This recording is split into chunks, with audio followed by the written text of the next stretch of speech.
You like academy में आप लोगों का हार्दिक स्वागत है। आज का टॉपिक है इंट्रोडक्टरी देयर। इससे पहले मैंने इंट्रोडक्टरी इट पे बनाया था और आज बनाने जा रहा हूं इंट्रोडक्टरी देयर।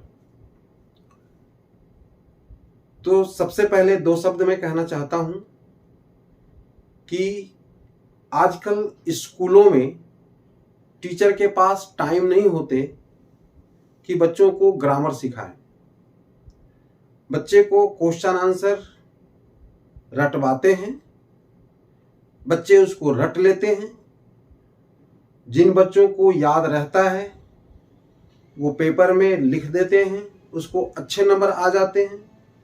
जो भूल जाते, नहीं लिख पाते, उसे नंबर कम आ जाते।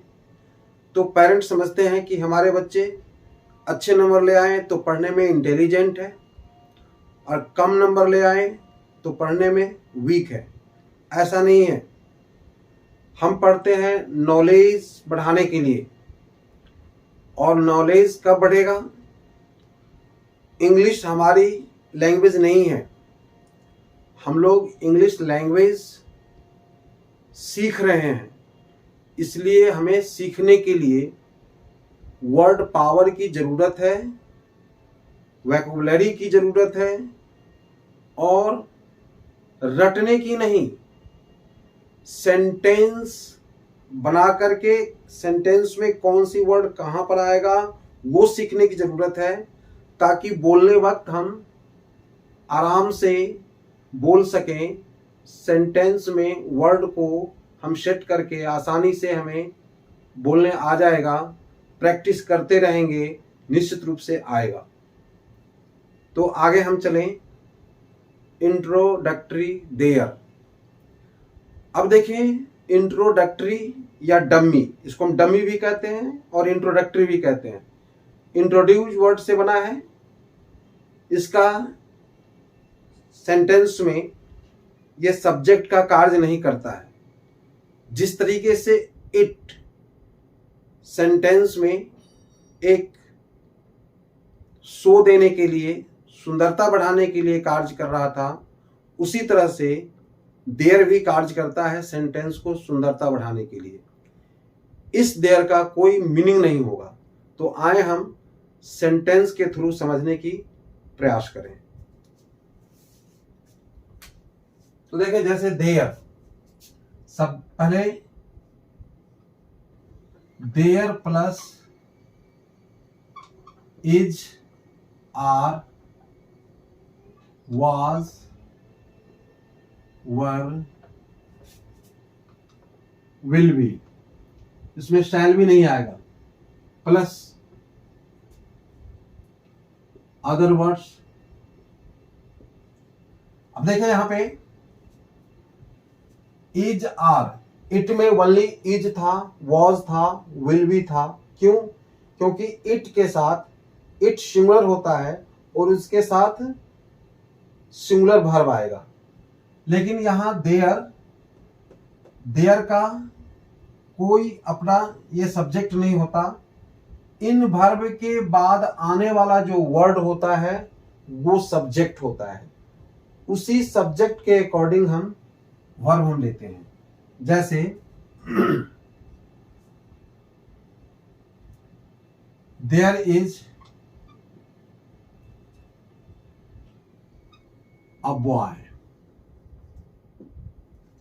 अब कहते हैं देयर इज अ बॉय, एक लड़का है। इस देयर का कोई मीनिंग नहीं। देयर का हिंदी होता है वहां, ये एडवर्ब में आता है। तो उसका यूज हम दूसरे तरीके से करेंगे, वो भी हम समझाएंगे। तो देखें, देयर इज अ बॉय, एक लड़का है। फिर हम कहते हैं देयर आर टू बॉयज, दो लड़के हैं। अब यहां पर आर आया, यहां पर इज आया। क्यों आया? क्योंकि अ बॉय, इसको हम सब्जेक्ट मानते हैं। ये सिंगुलर है इसलिए इज आया, और ये प्लूरल है इसलिए आर आया। तो ध्यान रखना है कि यहां वर्ब के बाद सब्जेक्ट के अकॉर्डिंग हम वर्ब देते हैं, इस देयर के अकॉर्डिंग नहीं।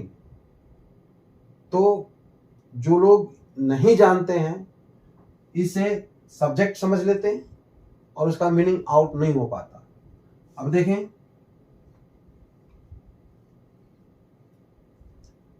देयर आर 4 members,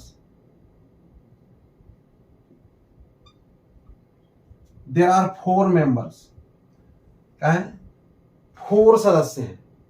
और आगे हम लिख सकते हैं इन माई फैमिली। तो कहता है मेरे परिवार में 4 मेंबर्स हैं, 4 सदस्य हैं। इसी तरह से there was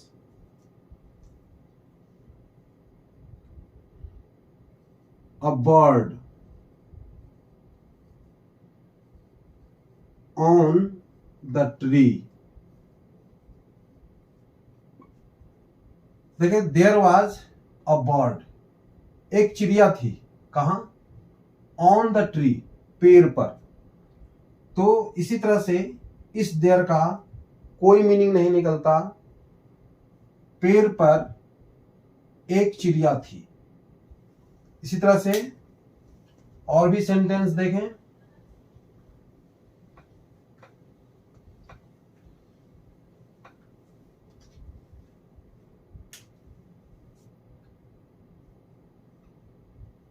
there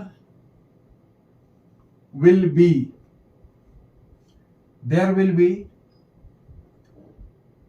in the room, कमरे में होगा। कोई भी सामान पड़ा हुआ है कमरे में, तुम कहते हैं there will be in the room, कमरे में होगा, फ्यूचर में चला गया। इसी तरह से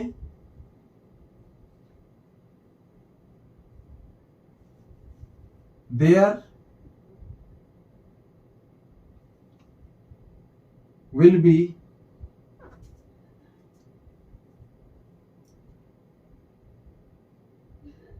ऑन द टेबल,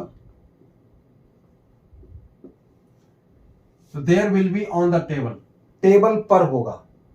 अब इसे हम पहले किसका हिंदी लेंगे, ऑन द प्रीपोजिशन वाले फ्रेज का।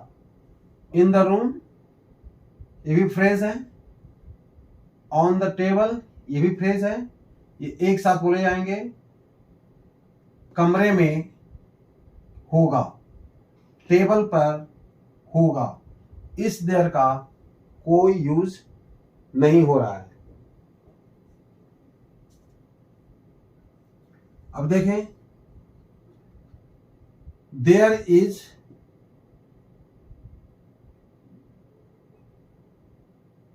a girl, there is a girl there। अब यहां देखिए, यहां पर देयर आया, अब इस देयर का मीनिंग आएगा वहां एक लड़की है, वहां एक लड़की है। इस देयर का मीनिंग नहीं आएगा, इस देयर का मीनिंग आएगा वहां, और ये एडवर्ब का कार्य कर रहा है, एडवर्ब का कार्य कर रहा है। इसी तरह से हम जब बहुत सारे ऐसे क्वेश्चन भी पूछते हैं, जैसे how many months are there in a year, तो उसमें how many months are there का यूज हो गया, तो हम आंसर क्या देते हैं, there are 12 months in a year, तो इसमें देयर से हम आंसर देते हैं। इसी तरह से how many days are there in a week, तो there are 7 days in a week, तो उसमें भी देयर का यूज होता है। तो देयर का काफी यूज होता है और इससे सीखना जरूरी है। इसी तरह से हम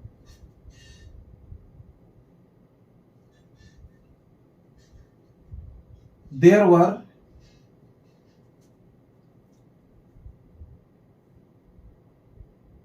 चिल्ड्रेन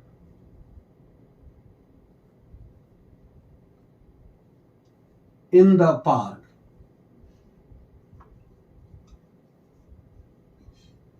तो देखें देयर वर, अब ये पास्ट में चला गया, वर लगा। क्यों वर लगा? यहां आया है चिल्ड्रेन।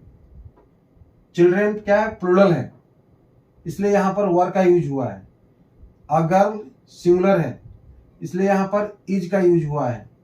और फ्यूचर में तो सिंगुलर और प्लूरल का कोई मतलब ही नहीं है, वो मॉडल्स भर में आ जाता है। अब मैं सेंटेंस वाला टॉपिक दूंगा।